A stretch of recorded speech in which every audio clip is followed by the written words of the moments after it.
दुनिया कह रही है कि तुमसे नहीं होगा। दुनिया कह रही है कि जो ये तैयारी है ये 2 साल में होती है, 2 दिन में नहीं होती या 2 महीने में नहीं होती। ये सब दुनिया कह रही है। इंटरव्यू में मेरे नंबर बहुत कम थे, सिर्फ 151 नंबर थे। और उस चीज़ को मुझे थोड़ा-सा शॉक लगा। रुकावटें चाहे कितनी भी हों और आपके अंदर कितनी भी कमियाँ हों, लेकिन अगर आप उन्हें इम्प्रूव करना चाहते हैं, आप आगे बढ़ना चाहते हैं, तो आप वो कर सकते हैं। रुकावटें तो जीवन में बहुत आएंगी, डर भी लगेगा, निराशा भी होगी, पर यही जीवन का रास्ता है। ये परेशानियां सिर्फ पड़ाव हैं। इन बाधाओं के आगे अगर थक गए, झुक गए या रुक गए तो सिर्फ बातें रह जाएंगी कि ये कर लेते तो यह हो जाता, वो कर लेते तो वो बन जाते। लेकिन अगर सच में कुछ बनना है तो हिम्मत तो दिखानी होगी। नमस्कार दोस्तों, मेरा नाम डॉक्टर तनु जैन है। आप सबने मुझे अलग अलग प्लेटफॉर्म्स पर यूपीएससी के बच्चों को गाइड करते हुए, उनके इंटरव्यूज़ लेते हुए और कहीं ना कहीं यूपीएससी की फील्ड के अंदर ही किसी ना किसी तरह से काम करते हुए देखा है। आज मैं आपको उसके पीछे की तनु जैन से रूबरू कराना चाहती हूँ। मेरी कहानी शुरू होती है जब दिल्ली 6 के सदर बाज़ार के इलाके, बहुत ही भीड़ भाड़ वाले इलाके के अंदर मेरा जन्म होता है, एक जैन मिडिल क्लास फैमिली में।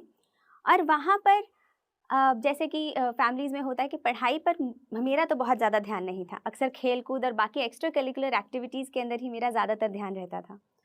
और पढ़ाई के प्रति ओरिएंटेशन मुझे लगता है शायद 12th के बाद ही मुझ में आया। लेकिन एक चीज़ थी जिसने मुझे बचपन से मोटिवेट किया, वो थी मेरी मदर की एक सवाल कि तुम्हें बड़े होकर क्या बनना है। तो वो जो सवाल था उसने मुझे कॉन्स्टेंटली मोटिवेट किया और ये सोचने पे मजबूर किया कि मुझे आखिर बनना क्या है।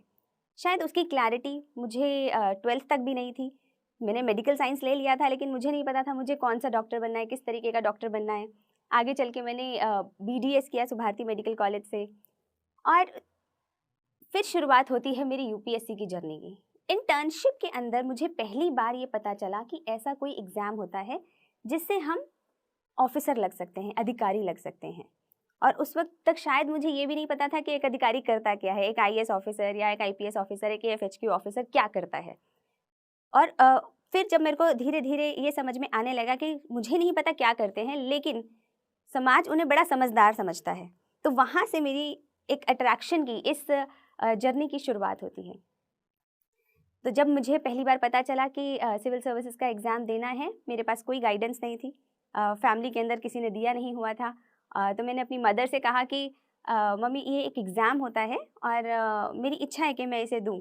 तो जैसा कि हम हमेशा करते थे, मेडिकल के समय में भी किया था, तो मैं और मेरी मम्मी नई सड़क, एक जहाँ पे बहुत सारी किताबें मिला करती हैं, हम नई सड़क चले गए और वहाँ जाके सबसे पहले जो हमने काम किया वो किया, वहाँ से यूपीएससी की 2-4 किताबें खरीद ली। और वो शायद सबसे ज़्यादा अनयूज़फुल किताबें थी, लेकिन हमने खरीद ली और उसी से मैंने अपनी तैयारी शुरू करी। फिर जैसे कहते जहाँ चाह होती है वहाँ राह होती है, दोस्त मिलते गए, कारवां बनता गया, नए-नए लोग, नए-नए फ्रेंड्स मिले जिन्होंने मुझे धीरे-धीरे करके गाइड किया और मैंने अपना पहला अटेम्प्ट 2 महीने की तैयारी में दिया। तो जब मैं अपने कई दोस्तों से मिलती थी तो वो अक्सर मुझे बताया करते थे कि नहीं, 2 साल की तैयारी लगती है यूपीएससी का प्रीलिम्स क्लियर करने में। पहले आप जीएस की कोचिंग करेंगे, फिर आप पूरा साल कोचिंग करेंगे, उसके बाद आप तैयारी करेंगे, सेल्फ स्टडी करेंगे और फिर जाके आप कहीं प्रीलिम्स का एग्ज़ाम देंगे, तब आप क्लियर कर पाएंगे। तो शुरुआत में तो मैं थोड़ा डर सी गई थी कि मैं तो बहुत कम तैयारी के साथ ये एग्ज़ाम दे रही हूँ, पता नहीं क्लियर होगा या नहीं होगा। लेकिन मैंने सोचा बहुत सारे अटैम्प्ट हैं, चलो दे देते हैं, एक अटैम्प्ट तो देते हैं। और मैंने बहुत जी तोड़ तैयारी करी और 2 महीने के अंदर ही मेरा प्रीलिम्स क्लियर हो गया। ये मैं आपको इसलिए बता रही हूँ क्योंकि बहुत बार अक्सर बच्चे इस कॉन्फिडेंस को लूज़ कर जाते हैं कि दुनिया क्या कह रही है। दुनिया कह रही है कि तुमसे नहीं होगा, दुनिया कह रही है कि जो ये तैयारी है ये 2 साल में होती है, 2 दिन में नहीं होती या 2 महीने में नहीं होती। ये सब दुनिया कह रही है, ये वो नहीं है जो आपके लिए ज़रूरी है। क्यों? क्योंकि आप अपनी कैपेबिलिटी को, आपकी जो इच्छा शक्ति है, आपकी जो मेहनत है, वो सिर्फ आप जानते हैं, वो दुनिया नहीं जानती। तो अगर आप किसी भी तरीके से ये विश्वास करके उनके हिसाब से अपनी तैयारी को चालू रखेंगे तो कहीं ना कहीं फ़र्क आ जाएगा। तो इसीलिए अच्छा है कि आप अपने आप पे विश्वास करके इस तैयारी को जारी रखें। तो मैंने जब 2 महीने में प्रीलिम्स क्रैक किया तो उस वक्त शायद मुझ में थोड़ा कॉन्फिडेंस बढ़ गया कि हाँ, मैं ये एग्ज़ाम निकाल सकती हूँ, मैं ये एग्ज़ाम को क्रैक कर सकती हूँ। लेकिन क्योंकि सच में तैयारी तो कम थी ही, उस साल मेरा मेंस नहीं हुआ और वो जो असफलता थी उसने सबसे पहले मुझे ये सोचने पे मजबूर किया कि क्या क्या ऐसी मैं गलतियाँ कर रही हूँ जिसके कारण से मेरे मेंस के अंदर उतने अच्छे नंबर नहीं आए। और वहीं से मेरी सेल्फ एनालिसिस की जर्नी स्टार्ट होती है। मैंने एनालाइज़ किया कि किस किस जगह पर मैंने अपने तैयारी को अप टू डेट नहीं रखा, कहाँ कहाँ पे मैंने मेरे आंसर राइटिंग्स के अंदर प्रॉब्लम है, क्या मैंने मॉक टेस्ट कम दिए हैं।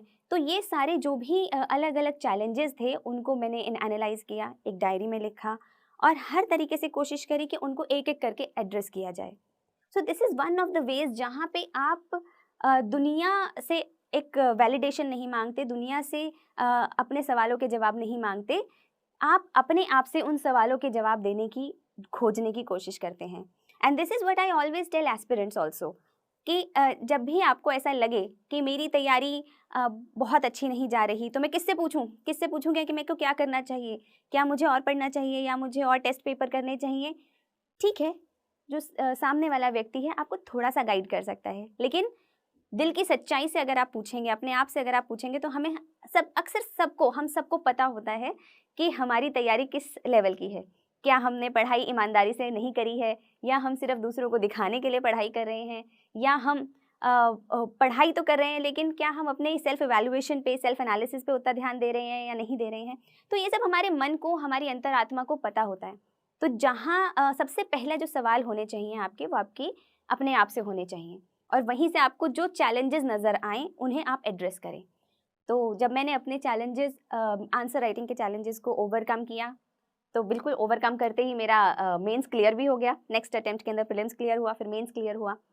और मुझे हमेशा से ऐसा लगता था कि इंटरव्यू के अंदर मेरे नंबर बहुत अच्छे आएंगे, क्योंकि स्कूल के समय से ही डिबेट्स में पार्टिसिपेट करना, स्पीचेस देना, दोस्तों के साथ बात करना, तो मेरे को अक्सर और राष्ट्रीय अंतर्राष्ट्रीय मुद्दों पर हमेशा से मेरे को ऐसा लगता था कि मुझे जानकारी है। और यही शायद वो सब क्राइटेरियाज थे जो उस वक्त तक मुझे लगते थे कि एक पर्सनालिटी का हिस्सा होते हैं। और जब मैंने अपना पहला इंटरव्यू दिया उसके बाद मुझे ऐसा लगा कि शायद इस साल तो मेरा सिलेक्शन हो ही जाएगा, अब तो बस टॉप रैंक्स में आने की देरी है। लेकिन जब रिज़ल्ट आया तो मुझे समझ में आया कि सिलेक्शन तो हो गया, लेकिन इंटरव्यू में मेरे नंबर बहुत कम थे, सिर्फ 151 नंबर थे। और उस चीज़ को मुझे थोड़ा सा शॉक लगा, मुझे एक शॉक लगा कि इंटरव्यू में जिस चीज़ के ऊपर मैं काउंट कर रही थी उसके अंदर मेरे इतने कम नंबर। और फिर जब मैंने अपना अगला अटेम्प्ट दिया तो जैसा कि मैंने पहले मेंस के साथ अपनी एक प्रोसेस को दोहराया था, वैसा ही मैंने इंटरव्यू के साथ किया। I started a journey of self evaluation. जब मेरे नंबर कम आए मैंने इनर ट्रांसफॉर्मेशन किया, बहुत सारा एनालिसिस किया और उसके अंदर मेरी मदद करी मेरे फ्रेंड, गाइड एंड फिलोसोफर, जो मेरे अजीज़ दोस्त, जो अब मेरे हस्बैंड भी हैं, वात्सल्य कुमार। और हम दोनों ने बहुत काम किया इस पे। और उसके बाद जब मैंने इंटरव्यू दिया तो मेरे 200 नंबर आए and that was something which actually helped me to understand कि रुकावटें चाहे कितनी भी हों और आपके अंदर कितनी भी कमियां हों, लेकिन अगर आप उन्हें इम्प्रूव करना चाहते हैं, आप आगे बढ़ना चाहते हैं तो आप वो कर सकते हैं। लोग अक्सर पूछते हैं कि आपने उन 2 महीनों में कैसे तैयारी करी कि आपने प्रीलिम्स क्रैक कर लिया। तो मैं कहती हूँ कि मैंने सिर्फ बेसिक बुक्स सबसे पहले ख़त्म करी। अक्सर क्या होता है, जो लोग यूपीएससी की तैयारी कर रहे होते हैं तो मन में एक मिथ बैठ जाता है कि पता नहीं कितनी एक्स्ट्रा ऑर्डिनरी तैयारी करनी है, शायद 100-200 किताबें पढ़नी होती होंगी, उसके बाद शायद जाके एग्ज़ाम क्लियर होगा। लेकिन मेरा खुद का एक्सपीरियंस रहा है, मैंने जितनी बार प्रीलिम्स दिया, क्लियर किया, मैंने 4 इंटरव्यूज़ दिए, तो कि आप अगर बेसिक तैयारी सबसे पहले कर लें और उसके बाद प्रैक्टिस करें, जो भी आपका एग्ज़ाम है, अगर प्रीलिम्स है तो एमसीक्यू क्वेश्चंस के लिए प्रैक्टिस करें, अगर मेंस है तो आप आंसर राइटिंग की प्रैक्टिस करें, इंटरव्यू है तो आप मॉक इंटरव्यूज़ दें या फिर खुद शीशे के आगे बैठ के बात करने की या मुद्दों को डिस्कस करने की कोशिश कीजिए। तो ये जो आपकी प्रैक्टिस है और आपकी बेसिक नॉलेज या किताबें या नोट्स जो आपको रेफ़र करने हैं, इतनी तैयारी भर से लगभग काम हो जाता है। मेरा उन 2 महीनों में मैंने यही किया और मुझे उसके रिजल्ट्स भी मिले। उसके बाद भी मैंने जब भी प्रीलिम्स दिया लगभग इसी तरह से तैयारी करी। और एक और सवाल अक्सर आता है कि इस पूरी जर्नी में जो स्ट्रगल्स रहे वो कैसे रहे और किस तरीके से अपनी मोटिवेशन को बनाए रखा मैंने। स्ट्रगल्स मुझे लगता है लाइफ का हिस्सा हैं और ऐसा कोई व्यक्ति नहीं है जो स्ट्रगल नहीं करता। तो मैंने भी अपने हिस्से के स्ट्रगल्स किए, वो चाहे फाइनेंशियल लेवल पे हो, फिजिकल लेवल पे हो, इमोशनल लेवल पे हो। तो जैसे कि जब मैंने पहली बार असफलता हासिल करी प्रीलिम्स में, तो कहीं ना कहीं उसने मुझे मैच्योर किया, उसने मुझे इनसाइट दी कि मैं कैसे मेहनत करके चैलेंजेस को ओवर करके उनके मेंस को क्लियर करना सीख जाऊँ। और जब मैं मेंस में असफल हुई तो मुझे उन चैलेंजेस से पता चला कि मैं कैसे इंटरव्यू तक पहुँचूँ। और जब इंटरव्यू तक पहुँची और वहाँ पे अलग चैलेंजेस आए, तो ये जो चैलेंजेस हैं ये लाइफ का हिस्सा है जो आज भी चलते हैं। आज मैं एक मदर हूँ, मेरे पास 9 महीने का बच्चा है और मेरे पास काम भी है। उसके बाद मेरा खुद की बहुत बड़ा पैशन है कि मैं बच्चों को गाइड करूँ, कैंडिडेट्स को गाइड करूँ, इंटरव्यूज़ लूँ।